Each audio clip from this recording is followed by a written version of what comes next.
If you've ever found yourself thinking, why can't I just do this thing that I want to do? I know how, so what's stopping me? You are not alone. Today's conversation is all about internal resistance, what it is, how it messes with our goals, and the sneaky ways that it shows up, like procrastination, overthinking, or even burnout. We're breaking it down into super relatable pieces. Why our own desires sometimes work against us, the mind's hidden checklist that stalls progress, and what you can actually do when you feel stuck. So grab a cup of coffee, have a seat, and join us. You are not going to want to miss this episode. Welcome to The Codependent Doctor, a podcast where we unpack the messy, beautiful journey of healing from codependency.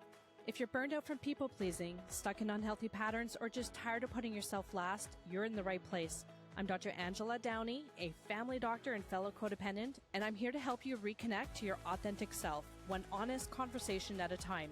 Here we go. Hello to all my wonderful podcast listeners, and welcome to the 59th episode of The Codependent Doctor. I'm your host, Dr. Angela Downey, a family doctor and fellow codependent, here to help us untangle our patterns, heal our hearts, and reclaim our peace. For today's episode, we have a guest with us. Kam Knight is a coach, an international speaker, and best-selling author of a dozen books in the area of mental, emotional, and physical performance. He is known for bringing fresh solutions and insights that are a rare departure from traditional ideas. Because of his fresh perspective, his books have become the gold standards for their respective topics, which have helped over 500,000 people. When he's not coaching or writing, he's traveling. He's traveled to over 100 countries around the world. Welcome, Kam. I'm so glad to have you on the show today. How are you doing? I am doing fantastic, Angela. Thank you for having me on. I'm excited as well. I was really excited that you contacted me. Your work hits on something that a lot of us experience, but we can't always name. It's that frustrating moment when we want to do better, we know what we need to do, but something invisible is stopping us. As someone who talks a lot about codependency, burnout, and the emotional toll of overfunctioning, I know that my listeners are really going to resonate with your insights on internal resistance. And I mean, like, you've written like a dozen books, Yeah. You've been to 100 countries, you've got a lot of lived experience behind you, so that's going to add a lot of depth to our conversation. So thank you for being here. No problem. Again, like I said, I'm really happy to be here. One of the traditions on my show is that we discuss something that we're grateful for, because when we stop to think about what we're grateful for, it helps our brains focus on what's working instead of what's broken. So I'd like to ask you, is there anything that you're especially grateful for today? Yes, I am. And to preface my answer, I want to say my coach, we all have coaches, was kind of gave us an assignment saying, go out and look at how what you've wanted is already there. Because a lot of times we want things and the universe gives it to us, but just not in the way we think it should have come or the way it should look like. And I did that last week, and I realized like most everything I've wanted, like I have right now. And I was still moving in a mode of like going out and doing and achieving and getting when I have it. So I'm grateful for having to be in the spot where I more or less have everything I had aspired for in the past. It's amazing. So now you know everything that you've got, and everything else is just bonus. Yes. That's amazing. For myself, I am going to say that I'm really grateful for the flexibility that I have in my job, because it really allows me to work as much as I want, as little as I want, when I want, and that allows me to have these extra passion projects that I have, like this podcast, and I'm starting another podcast called Paging Dr. Mom, where I support professional women who are juggling careers and kids. So I'm having a lot of fun, and I wouldn't be able to do that if it wasn't for, the type of flexibility that my job gives me. So I'm grateful to have that in my life. It looks like you have a lot of flexibility if you're able to start 2 podcasts. So that's pretty amazing.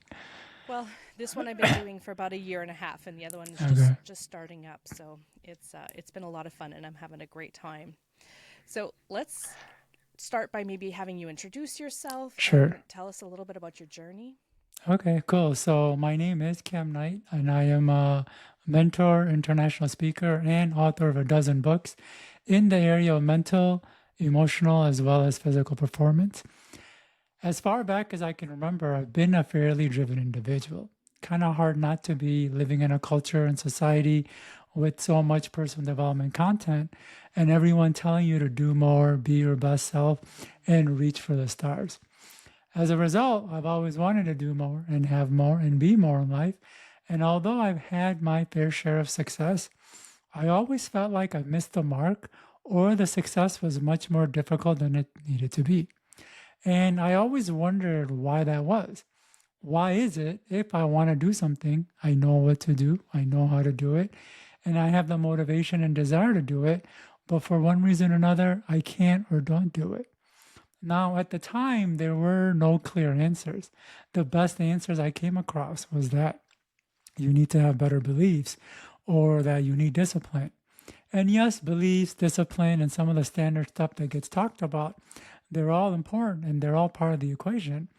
But I always felt like there was more to it. And over the last 15 to 20 years, that question lingered in my mind. Every time I was stuck, I wondered why.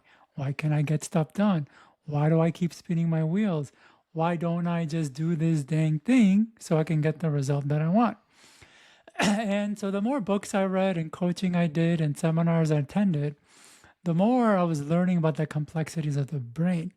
And the running theme that was always being discussed is why we can't do things or like what's holding us back and what keeps us from doing this thing or have good relationships and things like that. And over time, my brain started to come to the realization that there's a part of our brain that's designed to hold us back. And there's a part of ourselves that's built to keep us from growing and making progress. And I call this part resistance. And it's this brick wall that we hit anytime that we want to do something, but we can't, no matter how much we want to do it. So you're talking about internal resistance. Yes. Yeah. So why do you think so many of us struggle with internal resistance? So, Even when we want to change, we're motivated to change, but why do we struggle with it? so it really helps to understand that the part of the brain that creates wants and desires, it works separately and independent of the part that allows us to act on that desire. This is really important, so I'm going to repeat it. The part of the brain that creates wants works separately and independent of the part that allows us to act on the want. So we have one part of the brain that's creating endless wants, one after another, and it doesn't check to see if we have the time, energy, and resources.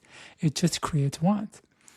But then we have the other part of the brain that gives a green light on whether or not we should proceed with that want. And this is the part that checks to see if we have the time, energy, and resources. So what's really important to understand is the brain can both create a want and desire for something and at the same time keep us from moving forward with it. And the way this process plays out is anytime we do have a want, the brain looks at that want through a whole host of criteria. And if that desire is not in line with any of the criteria, the brain will prevent action. And some of the criteria are things that are kind of obvious and we know about that gets talked about, like limiting beliefs, habits, and comfort zones. But it gets even deeper. It gets into our self-image, it gets into authority issues, core needs, and all of that. So anytime we want to do something, the brain is like checking through all of that. And if any of them is not in line, it will prevent action. And what's really important to understand is that it's not just resistance that can hold us back, but our own wants can hold us back. Both of these things can hold us back. So it doesn't matter how much motivation a person has, how simple the solution is, or even how much benefit we can derive. If this part doesn't give us the go ahead, and if the wants aren't conflicting, then we can't do it. And it really helps to understand what these parts are, how they work. Otherwise, we'll kind of be stuck, as a lot of us can feel sometimes. I hope that made sense. It does. So we have a want. There's something that we want to do. And Yeah, then there's another part of our brain that starts going through this checklist of, is this achievable or not? yeah. And that's where we get stuck, right? So how do we start how do we start moving past that? Well, first is to address these things. So, like I said, it goes through a checklist, and some of them is not so much just about being able to achieve it. The limiting beliefs aspects are part of it. The other parts are about habits and comfort zones and things like that.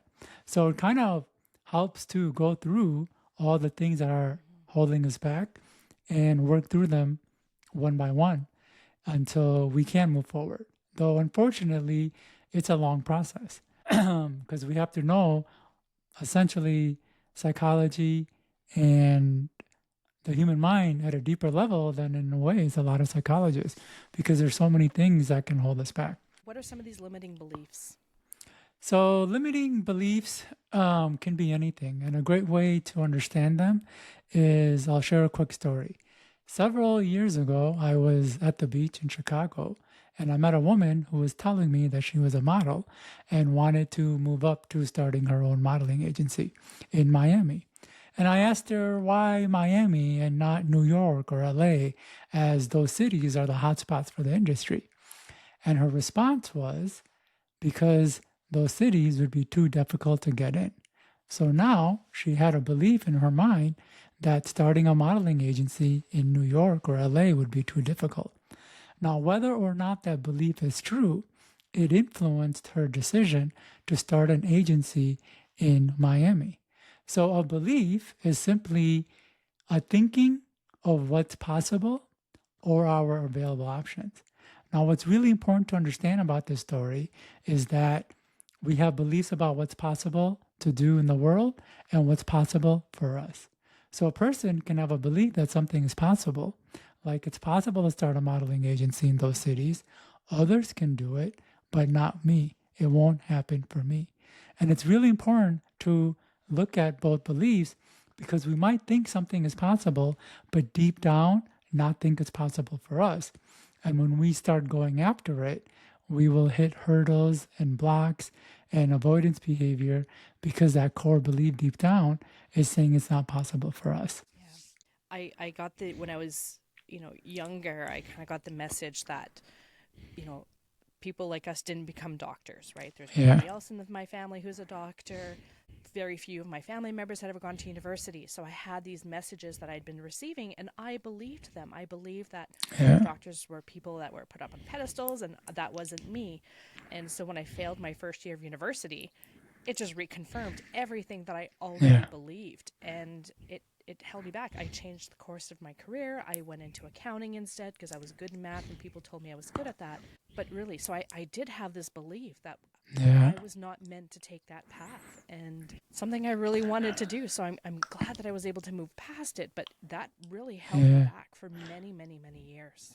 Yeah, and this reinforces that you probably thought that it was possible to become a doctor, but deep down there was this underlying thinking that was saying it's not possible for you, you can't do it, it's too hard. And although you may not have even noticed it, it was there. And then, of course, it showed up in your life with you failing and then shifting into accounting. So that's how, beliefs can work. And Yeah. there are some good ways to understand what our beliefs are because, like I said, sometimes we don't know what our beliefs are. And what's really interesting is sometimes our thinking, it seems so true. Like when we're thinking we can't do it or it's not possible, it just feels so real. Like, of course, that's the way it is. But there's three main ways to tap into your beliefs. The first is to understand that our consciously held beliefs tend to be and usually are different from our unconsciously held beliefs. In fact, they can be the quite opposite. So, a couple good examples is, the people who look the most prettiest tend to be the most insecure about their look. The people who tend to brag and boast tend to be the most unsure. And the people who aren't compelled to do that tend to be more secure. So that's one. Two is to kind of look at your life. Look at your job, the house you live in, the car you drive, the money in your bank account, as well as the friends you hang out with and the money in their bank account. Those are all telltale signs of your beliefs.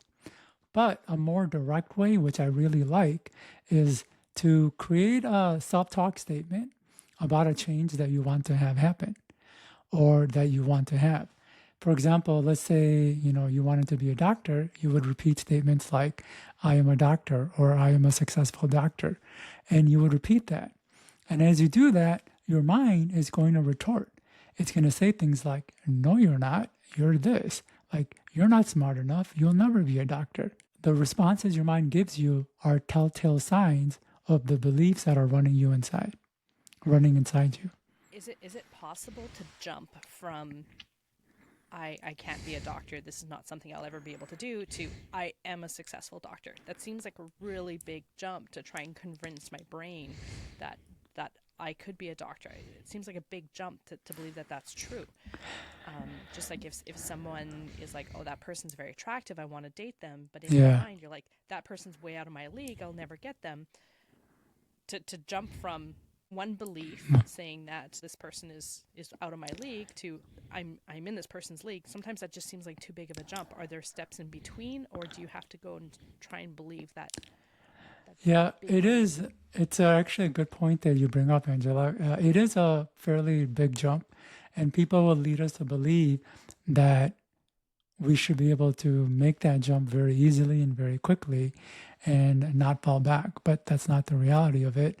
When we're talking about the beliefs that are internal, they do take a little bit of time, but it doesn't mean that they can't be changed. And the first step is to understand what I had kind of initially said is that a lot of our thinking, it just seems so true. And because the thoughts are in our head, we think we're the ones thinking them. And because we're thinking them, we think they're valid. So the first step is to understand majority of our thinking isn't even us thinking it. It's just thoughts that the unconscious is throwing up into our awareness. And a lot of those thoughts are based on our resistance. So if a person can step back from the feelings and thoughts that they have of their limitations and say, wait a minute, although this feels real, like, how do I know it's real? Like, is it really true? And that's just the first step in trying to kind of um, move away from that, how solid that feeling feels. Another way, interestingly, is with self talk. So, as I mentioned, if we do repeat a set of self talk statements, in the beginning, the mind will retort and say those things like, you could never be a doctor. Remember all the times you failed? And it would even trigger memories of maybe failures in your life or embarrassing moments. That is kind of like a reminder of that belief that you're not capable. But what's interesting is if you keep repeating it, a lot of that response in the mind starts to tone down and the volume starts to go down. And then if you continue repeating it, it actually starts to form newer beliefs, which makes it easier to act on. In fact, I'm a huge proponent of self-talk, and uh, self uh, self-talk: The Way to Success was one of my first books, and almost every book I've written, I have a chapter on self-talk because I think it is so important in helping us shift our thinking and behaviors, but more importantly, the beliefs that are running inside of us. And then there's other ways as well that we can change our beliefs, and it's through like questioning and analyzing, like questioning why we think that we are not cut out for a doctor. We can say things like, well, maybe in the past that would have been true, but I know if I work hard, that can move us forward. And even change our questions that we ask ourselves, like instead of why am I not successful or why can't I be a doctor? It's like, why would I be a great, or how can I be a great doctor?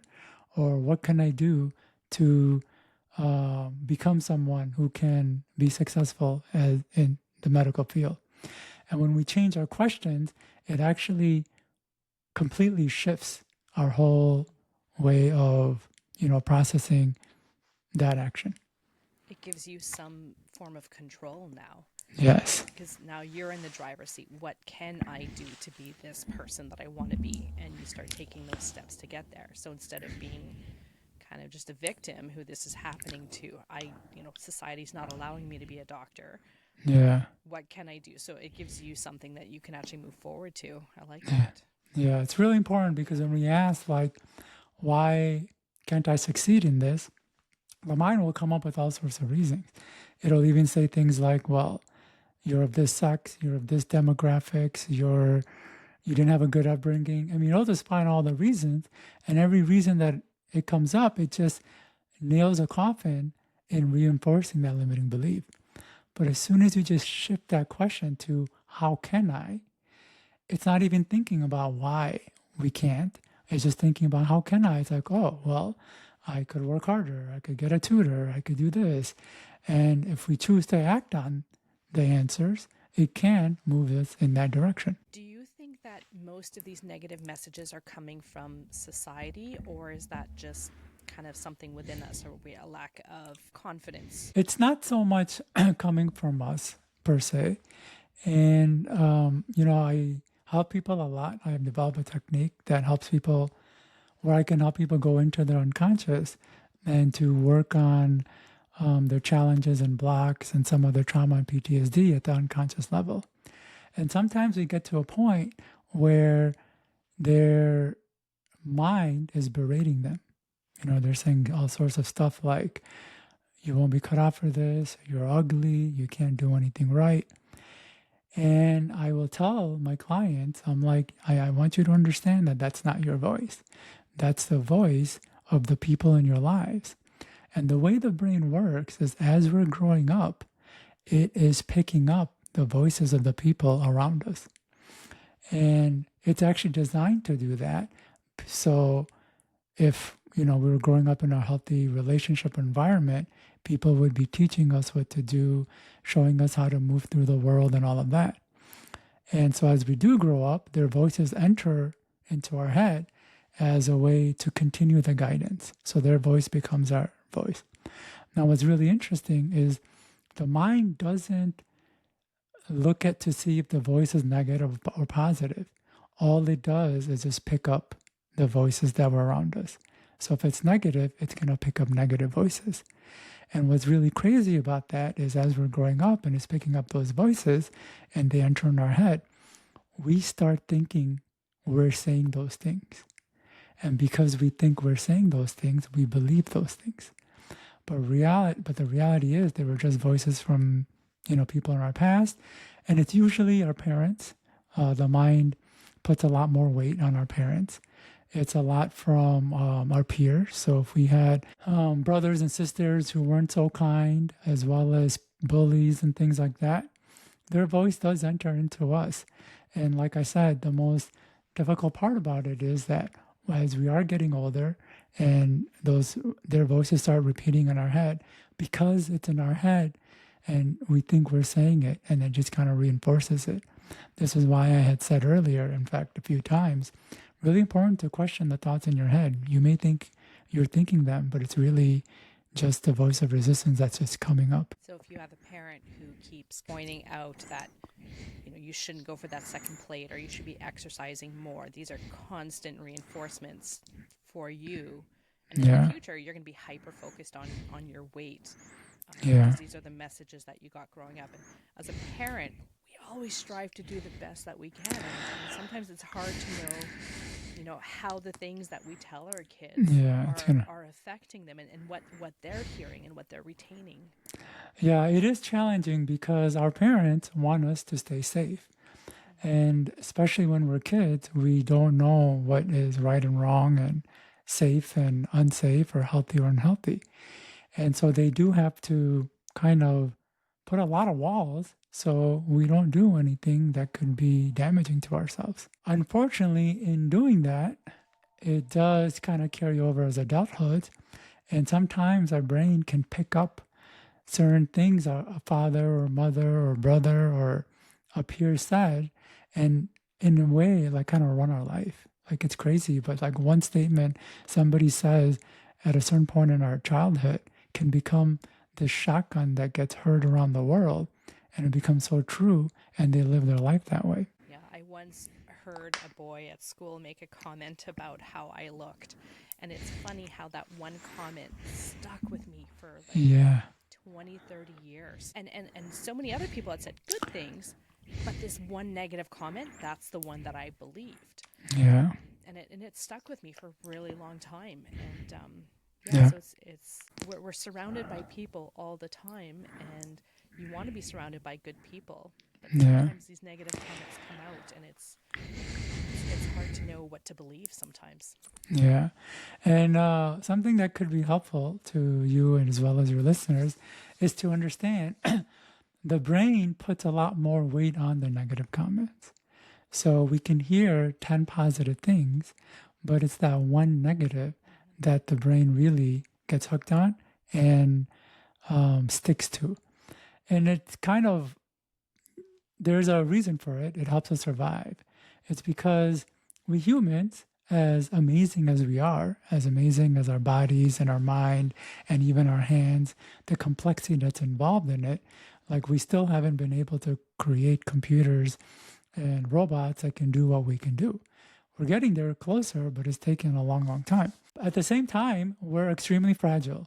Like the simplest things can hurt or injure us or end our life. And because there's so many dangers and we are fragile in that sense, the brain does prioritize more negative than the positive. It makes sense. It helps us survive. But like you said, and the effect of that is that we can hear all these positives, but it's that one negative that can really be like a dagger to our heart. And I'll give a really great example. So I am an author. And as an author, I met a lot of other authors, especially some really successful ones.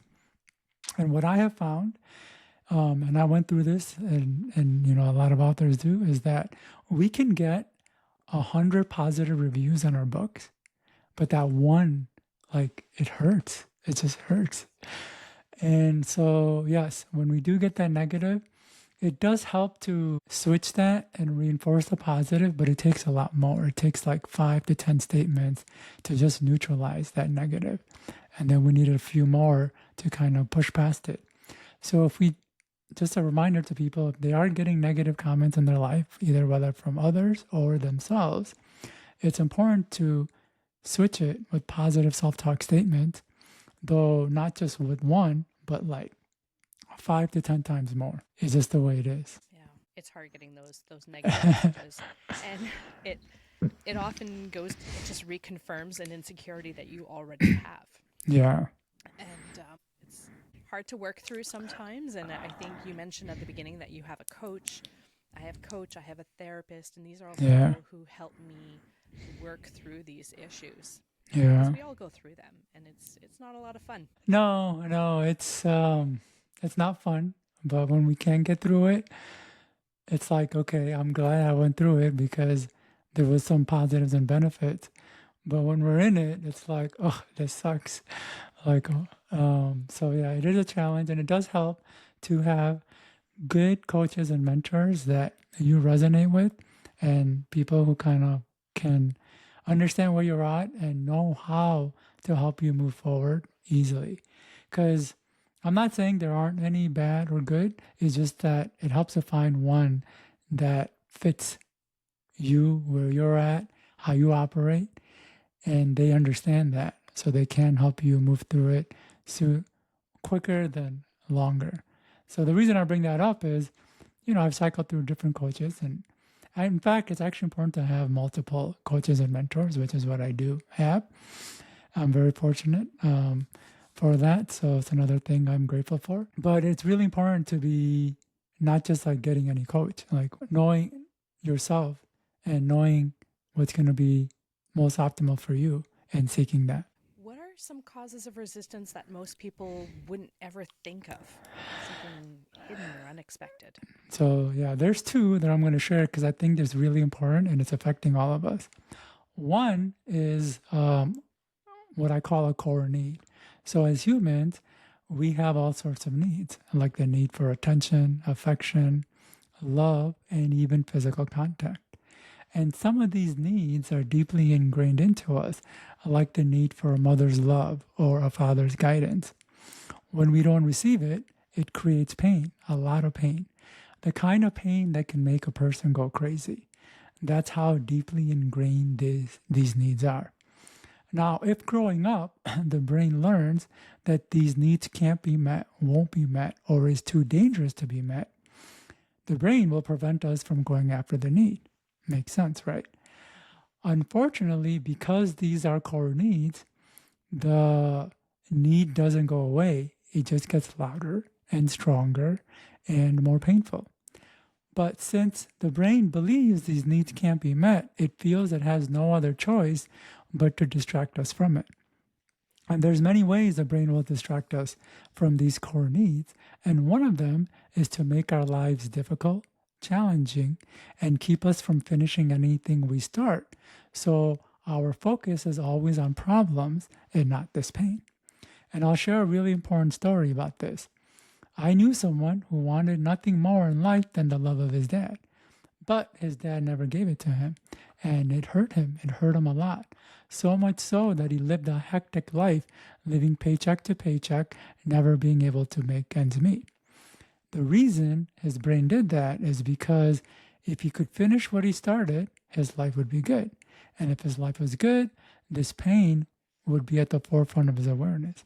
But because the brain believed this pain or need could never be fulfilled, it felt it had no other choice but to distract him from it. And the way it did that was to keep him constantly procrastinating and sabotaging. So the focus was always on problems and not the pain. So this is a pretty wild reason, and a lot of something that people wouldn't think of when they're stuck, not able to finish their homework or not able to take the next step in their goal. That, oh wow, finishing this thing could mean that I have this core need that I didn't realize I had would become at the forefront of my awareness, and my brain is stopping me from that. And this is a challenging one. Very subconscious, right? You're not Yeah. consciously doing. People don't usually think that they're going out looking for chaos in their life. Yes. But it's there. It is, and that's a challenge of being humans because of the mind, because there's no direct line of communication between the conscious and unconscious. Much of the unconscious is hidden, which is why it's called the unconscious. But so we can't see how our unconscious patterns are affecting our conscious thoughts as well as our behaviors. So we could have this, core need or thing, and the brain is like, well, since it can't be met, I'm going to create destruction and havoc in your life. And what's crazy is even if you told a person, hey, this is what's causing this behavior or why you're kind of creating chaos in your life, they can't imagine it. They can never see that connection because the unconscious is hidden. So, yeah. I can't see why somebody would go out looking for chaos in life, but I think I've done it. Yeah. My marriage wasn't working, and all I wanted to do was buy another dog, Yeah. renovate the house, and do all these things, everything so that I didn't actually have to deal with the unhappiness that I had in my marriage at the time. That's exactly it. So it can be from a core need or a core pain. And so it sounds like for you it was a core pain because there was a lot of unhappiness. The other not so commonly known reason that person wouldn't think of, which I think is really important to know, especially in this country, because a lot of people here have it, is authority issues. So authority issues relate to our unconsciously held attitudes toward authority figures such as parents, principals, priests, police officers, and even personal development coaches like ourselves. And I'm going to extend that definition to anyone who tells you or makes you feel obligated to do something. So I had a friend whose parents nagged and pestered him about cleaning his room. They nagged and pestered him so much that he became spiteful towards them and unknowingly carried that spite for decades. So he didn't know why he couldn't stay clean or organized until he saw a therapist that his messy lifestyle was triggered by his parents from 20 years ago. He didn't know why he couldn't stay clean, no matter how hard he tried. And our authority issues, they can last a long time People can go years or decades resisting an authority and consequently not do anything they've ever said or take any advice they've ever given, no matter how long ago they said or gave it. We can hold resentment to our grave.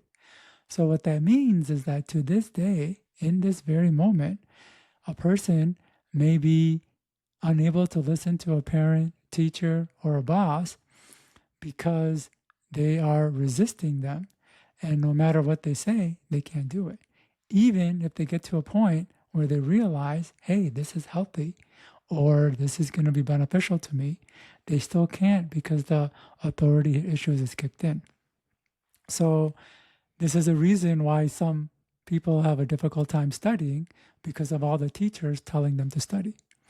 This is also the reason why some people have a difficult time being on time because at some point, someone was always on their case about being timely, or they're being resistive to diet and exercise because an overbearing father or mother or a boy or girlfriend was so overbearing about it. And the opposite can also be true. We may have been told not to watch so much television or eat so much junk food, and now we binge like it's going out of style. And we may think it's because we enjoy television or junk food, but the reality is we're resisting some authority at large for telling us what to do. And it's also the reason why a lot of people still drink, smoke, and get high, even as adults, in a way to unconsciously give the big FU to all the people who said it was bad for them. Yeah, that's what I was thinking when you're talking. I'm like, oh, I think I've done that for sure. Yes, Like, well, I'm going to show you. exactly. Yeah, even though I know it's not good for me. And here's the thing about authority issues, it hurts no one else but ourselves. Yeah. When we don't listen to the teacher, it doesn't necessarily hurt her grades, it hurts ours. When we don't listen to our parents, it doesn't necessarily affect their health, it affects ours. And what's more is that a lot of times our authority issue response is in an attempt to hurt them. Like we want to hurt them by not listening to them, but it really hurts us. And what's crazy is that a lot of times our authority issue response is to outsmart them. Like, oh, I'll show you. Like, you're telling me to do this or I need to do this, but I'll show you that I don't need to. And then we overwork, get worse results, trying to do something different. And instead of outsmarting them, we look like the fool. I was going to say, I feel like everyone out there who's got teenagers is shaking their heads and going along, going, is this what's happening? This is it. And what's crazy is the parent wants to help the child, but just because of this dynamic, the child can't receive it. The more the parent tries, the more it pushes the child away. And it's one of the challenging aspects of, I think, being humans. And one of the challenges we have as trying to stay in a functional society, because just by telling someone what to do that could be helpful, they want to not do it. So it creates a lot of challenges for people in positions of education, law, like police officers, judges, because I do believe they are trying to be helpful, but in their efforts, it creates an opposite outcome. And what's really important for people to at least understand it in themselves, because yeah, they could be experiencing that with the child, but they're probably doing it themselves as well, is that this authority issue response can be pretty automatic and rapid fire. Like a desire comes up and it's like, no, I don't want to do that. Another desire comes up, no, I don't want to do this either. I don't want to go here, I don't want to do that. And our authority issue response just shuts down all these things without us even having a say in it. And again, because the response is coming from us, we think we're the ones making the decision, when it's really this thing that has kind of got triggered into us since we were young. So a lot of challenges and complexities to the human mind and brain, and how and all the different reasons resistance shows up. So, do you have any advice as a parent? You're trying to get your kid to clean up their room and try and do all these things, and they are resisting because you're the authority figure. Yeah. How do we move past that? I have to realize I can't control another person. Yeah. They have to want to do that. But is there a way to get buy-in or get some kind of arrangement judgment going where they clean up their room? I'm going to share a couple of strategies. The first, it actually starts from when the child is young, because what the child is looking for is that love of the mother and the guidance of the father. That child is built for it. Like I said, when they don't receive it, it's painful. And if a parent doesn't show up that way at a young age, that child is going to get upset. The child is not going to know why it's upset. It just knows it's not receiving something that it's built to and it should. And because it gets upset, that's when the authority issue starts coming, because it's like, well, why should I do this? I'm not going to get this thing that I need. And so it builds over time. Two, there needs to be some sort of like a relationship between the parent and the child. What I've noticed in this culture, outside of other cultures I've been to, is that we tend to herd our children. We send them to school, and then from school to soccer practice, from soccer practice to piano lessons to whatever. They come home. We're not actually engaging with the child much. We're not talking to them, understanding their pains, what's going on for them internally. So, of course, there is no connection the child has to the parent. And so the brain isn't going to listen to somebody that it doesn't have a connection to. And those things don't happen, right away. It takes time to develop. So that's going to be really key. And then the third, it's a little bit harder, is when we want something from another person, it naturally makes the wall go up in that person. It's just a really weird part of human dynamics, which is why they tell you on a first date, don't be too excited, because it literally, the other person creates a wall and they can lose attraction for you. This is why when someone is too pushy in sales, even though we want to buy the thing, we can't, because our wall goes up. And we don't notice our wall go up. It just goes up. And even if we want to do it, we can't. And so just by a parent wanting the child, even if there wasn't authority issues, it's going to bring up the wall in the child to a certain degree. And the more the parent wants it, the more the wall goes up. And what's really interesting is that when the wall goes up, the parent wants the child to listen even more. And then it makes their wall go up even further, and it becomes this feedback loop. So in these situations, it helps to reduce the want of the parent. I know it sounds counterintuitive. Instead of, pushing the child or like really wanting the child, let go of that desire. And when you can let it go, the wall in the child can come down, and it's easier to have that communication and the interaction that the parent is seeking. This is challenging, but it is possible. And it's what my technique that I talked about does. We go into the unconscious and we break these needs that we have for other people. And when we can do the work on ourselves, magically the people around us change. So I hope those things were helpful. Yeah, it was really helpful. Thank you for that. A lot of my listeners, including myself, we struggle with setting boundaries and putting ourselves first. So how can internal resistance be playing a role in those types of patterns? A big role. So when we feel undeserving or when we have limiting beliefs, we don't feel like we can have good things or that we can go after things. And worse, our brain makes it harder to do it. And so if we have like the low deserving and limiting beliefs, it's naturally going to create low boundaries to make things harder for us to get things that we want. And sometimes, and it's hard, it's like we need to set boundaries around people.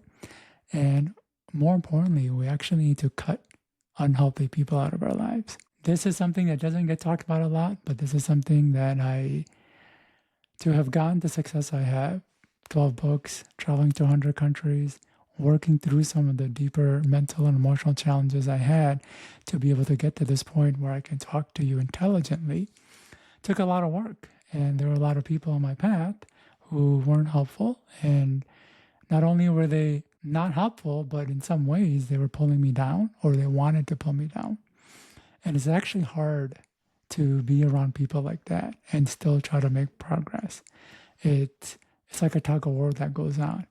And what I found the easiest way was to cut them out.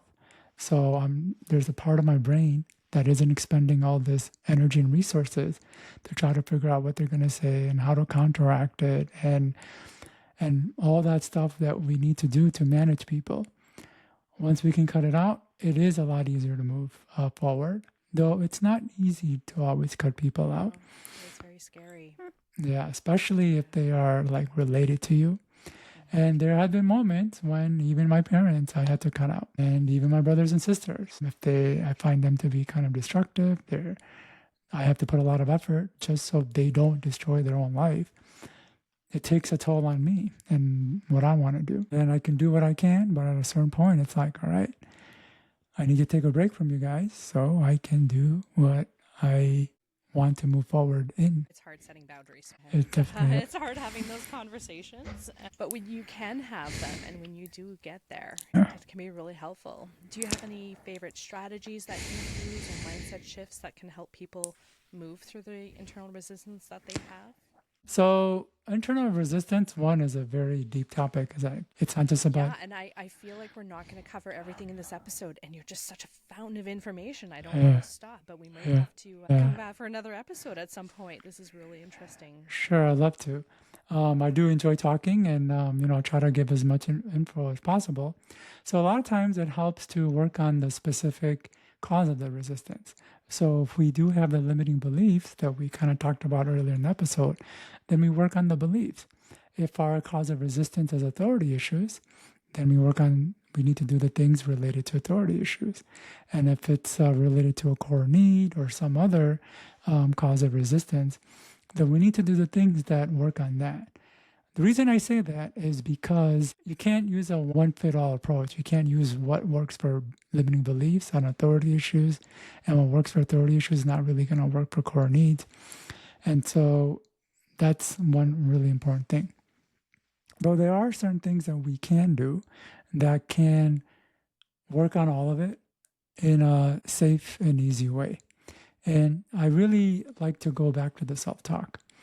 And one thing that helps huge in helping people take more action and proactive action is a self-talk that I have created that took me nearly 15 years and traveling to over 100 countries to narrow it down to.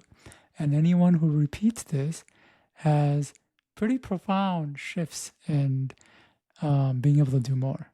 Do you think you would like to, or your audience would like to hear what that is? Yeah. Sure. Okay. The answer to the meaning of life, right? Yeah. It's transformative. Yeah. And the reason I do self-talk, I want people to understand, because when we're dealing with resistance, you want to take the smallest action that has the biggest effect.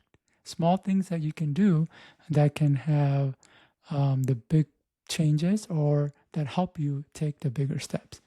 And I do believe self-talk is one of them. So I'm going to give the statements. The first is, I'm a do-it-now person. I easily do things now. I easily accomplish my goals right away. So there's a lot of psychology behind why this statement works so well. The first part of the statement, I'm a do-it-now person, it creates an identity and self-image that you're a person that does things now. We didn't get into it in this podcast, but self-image and identity is also a reason why resistance can come up. So it neutralizes that and it creates an identity that you're a person who does things now. So it makes it easier to do things. Now, doing things is not always fun. It's painful and stressful, which is why the second part of the statement is there. And that I easily do things now. If a person repeats that, it makes it easier to do the things that they're wanting to. So it's not like so much of a strain or creates so much burnout. And then the last part is I easily accomplish my goals right away. And that's important because it's easy to do a lot of things, but spin in circles, not really going in any direction.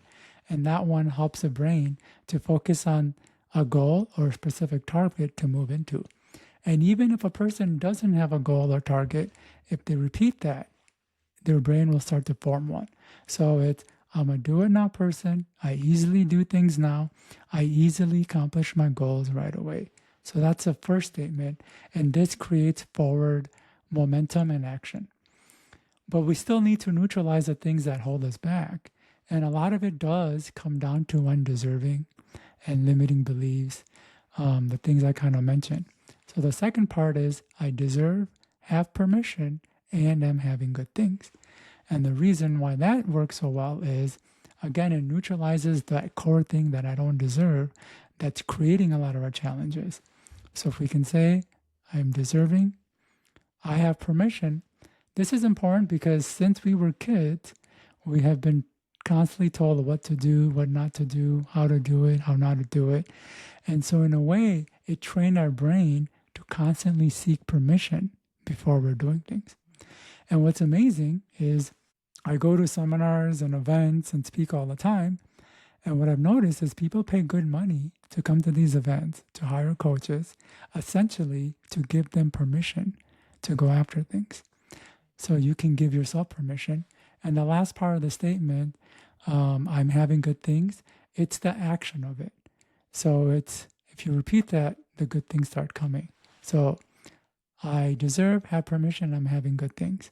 Now, for somebody with assertiveness challenges and they want to be more assertive, you can read a lot of books on assertiveness. I have a book on assertiveness called Assertiveness Made Simple. But the challenge is you got to read the book. You have to understand how to go through the motions of it, what to say, what not to say in the right moments. And it can take a while to develop that skill.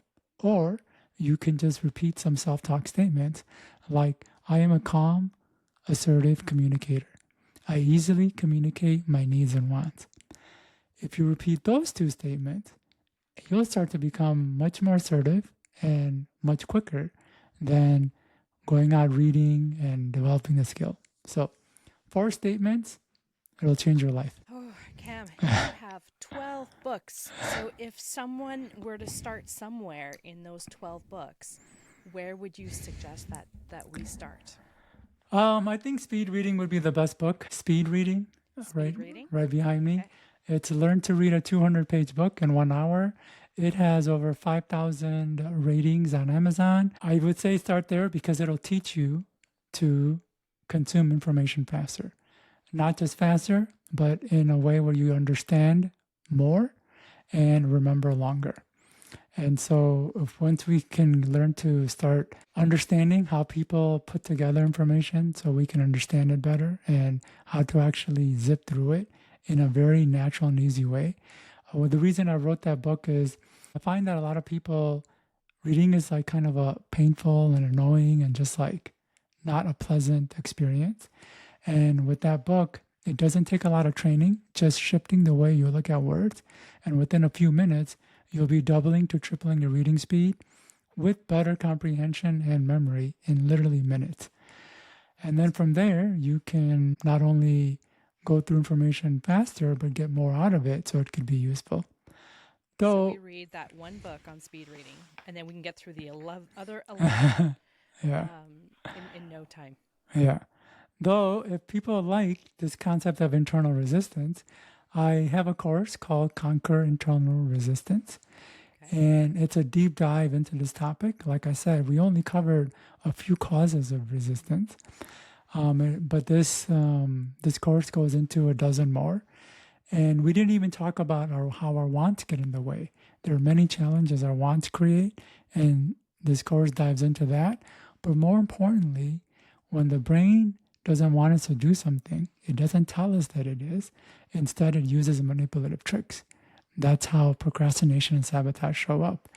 And the course has dozens of tricks our brain is using on us on a regular basis that we don't even know about.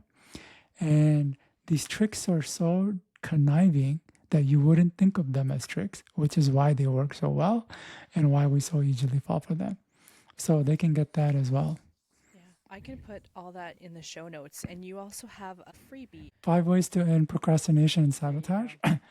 It's a really good PDF that people would like. It goes into the psychology of these tricks that show up.